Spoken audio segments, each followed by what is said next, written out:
বোতলটা নিয়ে শোবার ঘরটায় যাচ্ছে এদিকে ভোগম। সুগার রুমে সে আর সুগা থাকবে, আর বাকিরা ডাইনিংয়ে ছড়িয়ে ছিটিয়ে আছে। টেদের প্ল্যাটটি জাঙ্কুকের প্ল্যাটের মতো ডুপ্লেক্স না হলেও ছোট নয়। 14 তলা থেকে প্রত্যেকটা প্লেট একটা করে। টেদের বাসায় বেডরুম 6টি, পার্সোনাল লিভিং সহ ডাইনিংও আছে। তাই সবার থাকার জায়গাটা বেশ ভালো হয়ে গেছে। টের রুমে হানসে আর এদিকে সেজন ঘুমিয়ে আছে। যে যেভাবে পাচ্ছে সেভাবে শুয়ে আছে যে কোনো জায়গায়। তবে ভোগম আর সুগা সবচেয়ে আরামে আছে বলা চলে। তারা দুজন ছাড়া এই রুমে আর কেউ আসেনি, কারণ এদিকে ভোগম কাউকে আসতে দেয়নি। তার একটা কথা, আমি এত বেড়ে ঘুমাতে পারি না। যদি আমাকে সুন্দরভাবে রিল্যাক্সে জায়গা করে দিতে পারিস তো আমি আছি, নইলে আমি আমার বাসায় চলে যাব। এখান থেকে আমার বাসা আধা ঘন্টার দূরত্ব। চালা ভালো হয়ে যা বলে দিলাম। সবসময় কোনো না কোনো কিছুর ফায়দা না তুললে তোর হয় না বুঝি? না, হয় না। যেহেতু আরো জায়গা আছে তাই কেউ আর কোনো আপত্তি করেনি। এদিকে সুগা তার সমবয়সী কাজিনদের সাথে গল্প করতে করতে ড্রয়িং রুমের বড় সোফাটায় দুজন দুই দিকে ঘুমিয়ে পড়েছে। এদিকে ভোগম তা দেখে বুক উস্কায়। 2-3 বার সুগাকে ডাকলেও সে নড়ে না। এখানে সে বিন্দাস ঘুমিয়ে আছে তাই ভোগম আর কিছু না বলে ছুটলো ঘুমাতে। চোখে ঘুম ঘুম তার।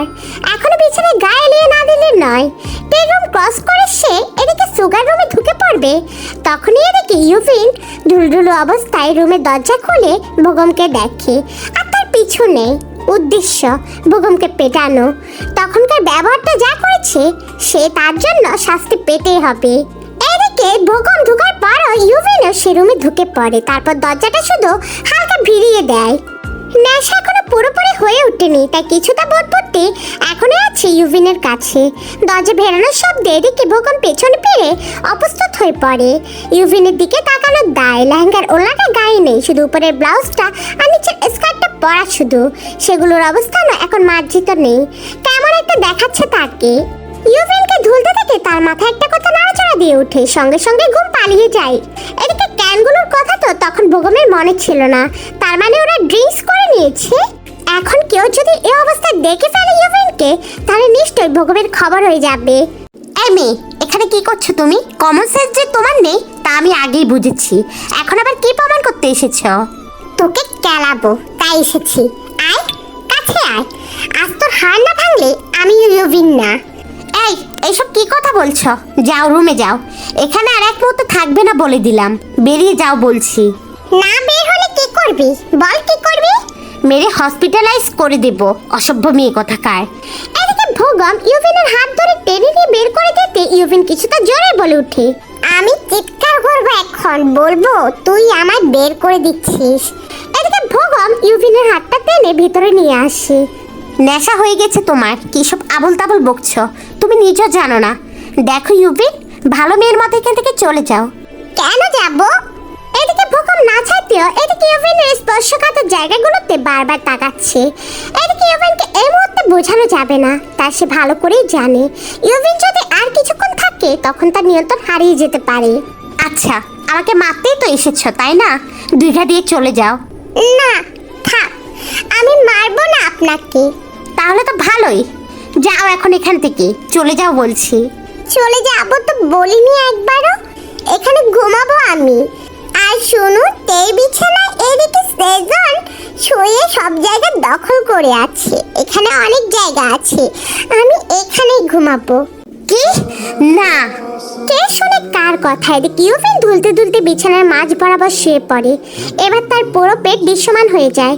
সঙ্গে সঙ্গে ভোগম লাইট নিভিয়ে দেয়। অন্ধকার তবুও হয়নি, চাঁদের আলো এসে পড়ে ব্যাপারটা আরো মোহনীয় করে তুলেছে। এদিকে ভোগম ঠোঁটটা কামড়ে ধরে, তার হাতটা অসাড় হয়ে যাচ্ছে। ইউভিন হুট করে ভোগমকে জড়িয়ে ধরে বলে, আপনি মানুষটা কতটা সুন্দর, আপনার ব্যবহার এত খারাপ কেন বলুন তো? উফ, এত গরম লাগছে কেন আমার। এদিকে ইউভিন ব্লাউজটা খুলে ফেলে। एक बात कहूं क्या इजाजत है तेरे। এদিকে ভোগম খেয়াল করে এদিকে ফ্যান এসে কিছু চালু নেই। সে দ্রুত এসি ফুল স্পিডে দিয়ে বলে, ব্লাউজ পরো প্লিজ, আমি এসি অন করছি, এখন আর গরম লাগবে না। না আপনি পরিয়ে দিন, আমার ইচ্ছে করছে না পড়তে। ভোগম বুঝলো ইউভেনের নেশা হয়ে গেছে খুব বেশি। ভোগম আর কিছু না উপায় পেয়ে দরজাটা লক করে দিয়ে ইউভেনের দিকে এগিয়ে এসে বলে, ইউভেন, আমার ক্যারেক্টার কিন্তু ঢিলা। আমি আমার প্রফেশনে যতটা কর্তব্য পরায়ণ ঠিক ততটা ক্যারেক্টারের দিকে আমি লুজ, বুঝলে? I need you. এখন কি করা যায় বলবে? তুমি মিস্টার ভোগমকে বিয়ে করতে রাজি নাকি বলো? হ্যাঁ রাজি।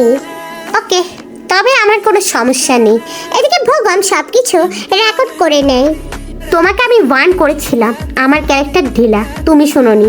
And now I have no more option, sorry.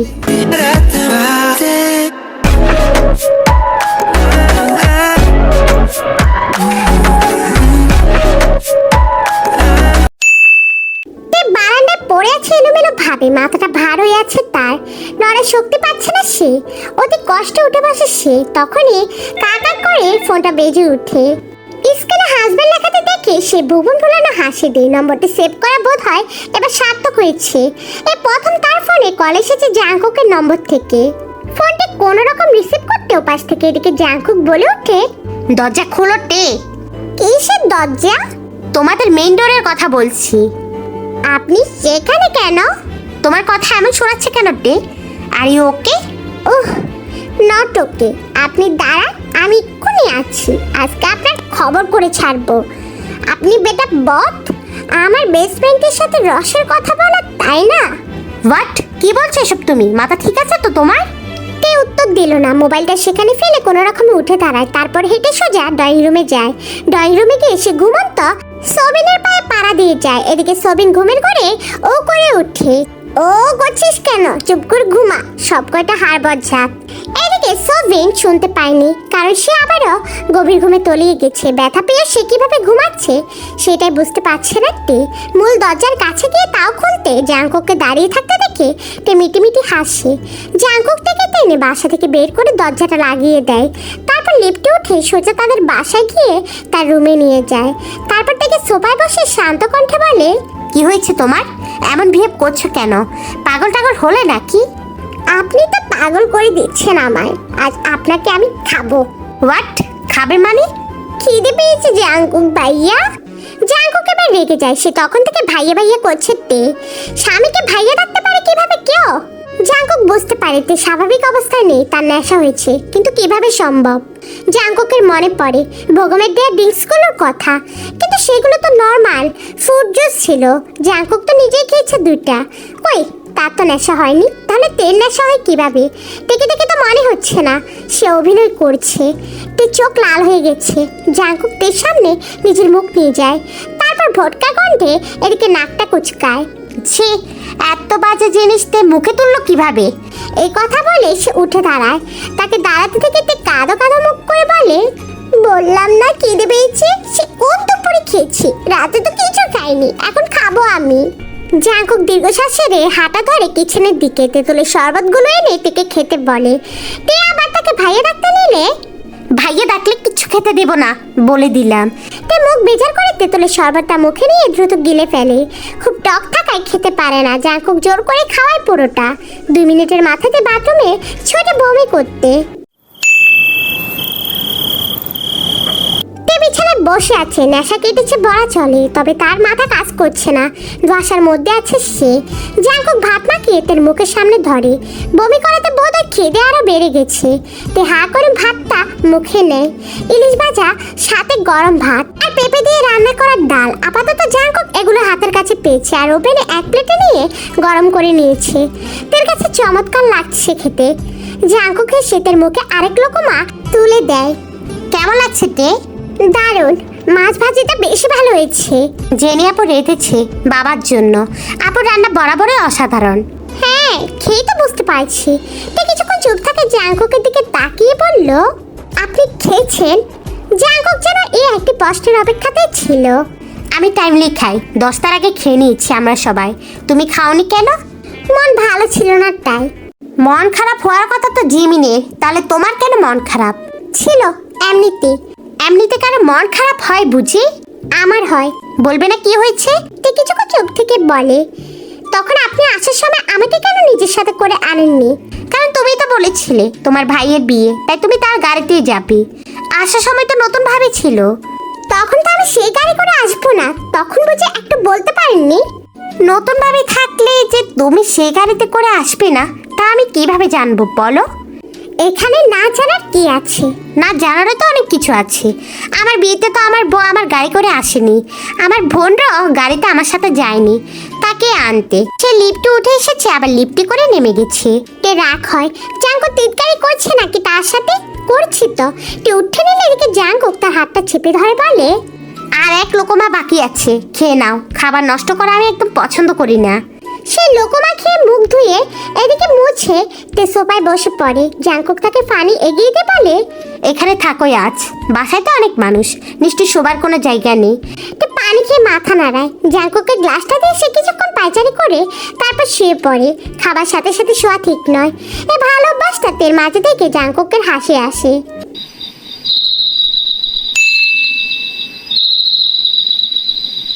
থেকে বুকে নিয়ে ঘুমায় জাঙ্কুক। তে অবাক নয়নে তার দিকে তাকাতে এদিকে জাঙ্কুক হেসে বলল, কিছু করব না আমি, তুমি নিশ্চিন্তে ঘুমাতে পারো।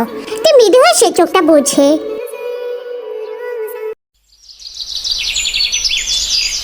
সকালে ঘুম থেকে উঠে নিজেকে দেখে ভগমের বাহু বন্ধনে দেখে থমকে যায় এদিকে ইউভিন। এদিকে নিচের দিকে তাকাতে তার ভয় করছে, শরীরের পরিবর্তন সে বেশ ভালোই বুঝতে পারছে। এদিকে না বলে চিৎকার দিতে এদিকে ভগম ধরপড়িয়ে উঠে বসে। তারপর ইউভিনকে দেখে ঘাবড়ে গিয়ে বলে, লিসেন, আই ক্যান এক্সপ্লেন। সাথে সাথে গালে তীব্র ব্যথার আভাস পায়। ইউভিন সজোরে ভগমের গালে একটা থাপ্পড় মারে।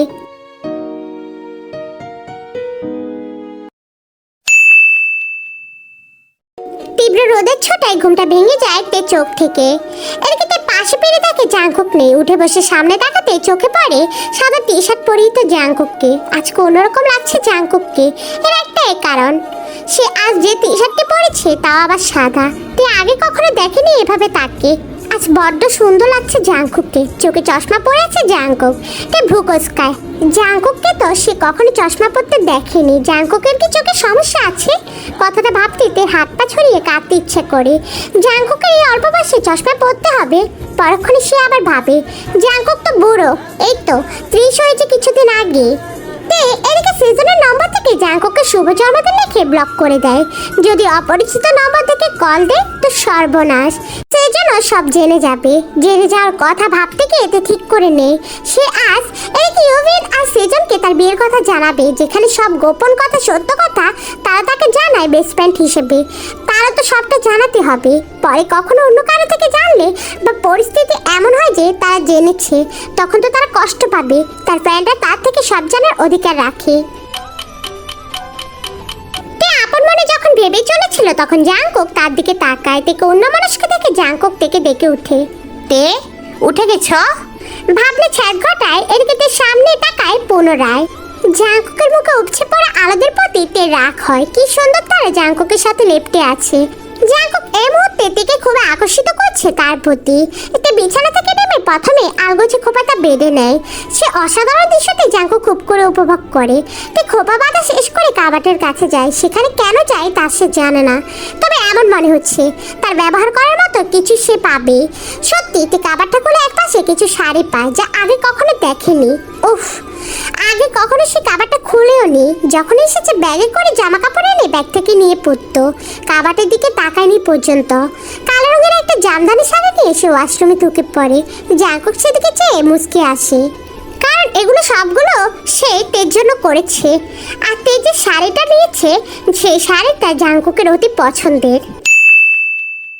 আধা ঘন্টা পর ভেজা চুলটা ঝাঁপতে ঝাঁপতে বের হয়ে আসে ওয়াশরুম থেকে। দরজা লাগানোর শব্দে জাঙ্কুক মুখ তুলে তাকায় সেদিকে। তের দিকে তাকিয়ে সে স্তব্ধ হয়ে যায়। হাতের কাজ তার বন্ধ হয়ে যায়। চোখ থেকে চশমাটা খুলে তার দিকে মুগ্ধ নয়নে চেয়ে থাকে। সে শাড়িটা কেনার সময় থেকে কল্পনাতে যতটা সুন্দর লাগবে ভেবেছিল, এখন বাস্তবে থেকে তার থেকে বেশি সুন্দর লাগছে। কি কিছু লাগবে? লাগবে না কিছু। তাহলে সরুন, মস্ত বড় শরীরটা নিয়ে দাঁড়িয়ে আছেন, নড়তেই তো পারবো না মনে হচ্ছে। তো নড়তে বলেছে কে তোমায়?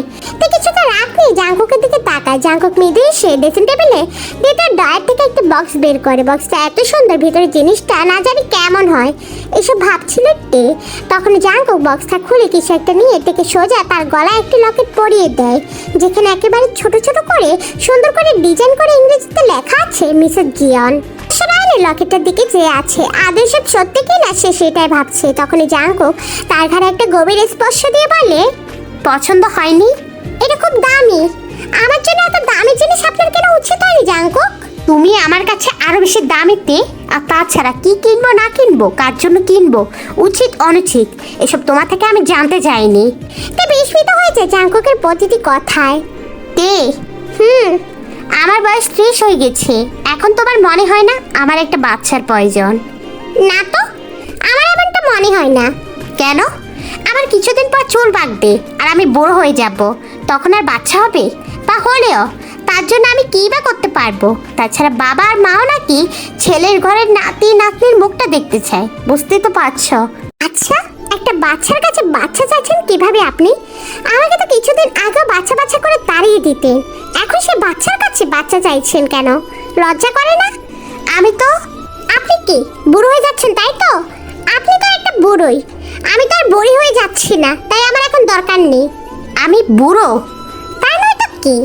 এখন আমি যদি বলি যে আমি বিয়ে করব, মেয়েরা হুমড়ি খেয়ে পড়বে, বুঝলে? আর কত মেয়ে তো আমাকে স্বামী হিসেবে পাবে সে আশায় বসে থাকে, কারণ কেউ জানে না আমি বিবাহিত। হ্যাঁ গো, জানবে কিভাবে? যে লোক নিজের বউকে সমাজের সামনে না আনতে পারে সে কোন আক্কেলে আবার বাচ্চা চায়? আপনি তো একটা কাপুরুষ, তার সাথে নির্লজ্জ বটে। মেয়ে দেখলে তো আপনার গা কিলবিল করে। কথাগুলো বলা মাত্র তে রুম থেকে বেরিয়ে যায়। এদিকে জাঙ্কুক সেদিকে অবাক চোখে চেয়ে থাকে। বাচ্চার কথাটা সম্পূর্ণ মজা করে বলেছে সে নিজে চায় না অনাথরা গেটের মা হওয়াটা। তার বাবা মাও কখনো এমন কিছু আশা করেনি বা এমন কিছু ইচ্ছে প্রকাশ করেনি। তার নিজেরাই তাদের মেয়েদের মাস্টার্সের আগে বিয়ে দেয়নি, সেখানে তে থেকে এবার সে নাতি নাতির আশা করা বহু দূরের কথা। আসলেই তো এই তো আমার ওয়াইফ, আর সেটা সকলের জানা উচিত। গোপন থাকবার মতো সম্পর্ক তো আমাদের নেই, তাহলে কিসের এত গোপনীয়তা? কথা হয়েছিল তের 18 হলে অনুষ্ঠান করে আমরা ঘরে তুলবো। এখন তের 18 হয়ে গেছে, তাহলে আর দেরি কিসের? মায়ের ঘরে যাওয়ার জন্য পা বাড়ায় জাঙ্কুক। কিছুদিন আগে সে মাকে সরি বলে গিয়েছিল তাদের সম্পর্ক এখন ঠিক আগের মতোই। জাঙ্কুক যখন এদিকে কিম সকজেনের কাছে সরি বলে ক্ষমা চায়, তখন কিম সকজেন তখন কান্না করেছিল প্রচুর পরিমাণে, যা জাঙ্কুকের অপরাধবোধ আরো বাড়িয়ে তোলে।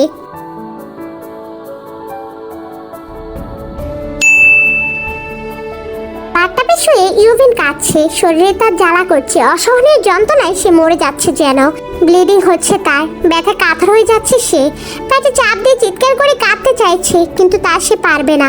পিরিয়ড হয়েছে তা সে বুঝতে পারছে।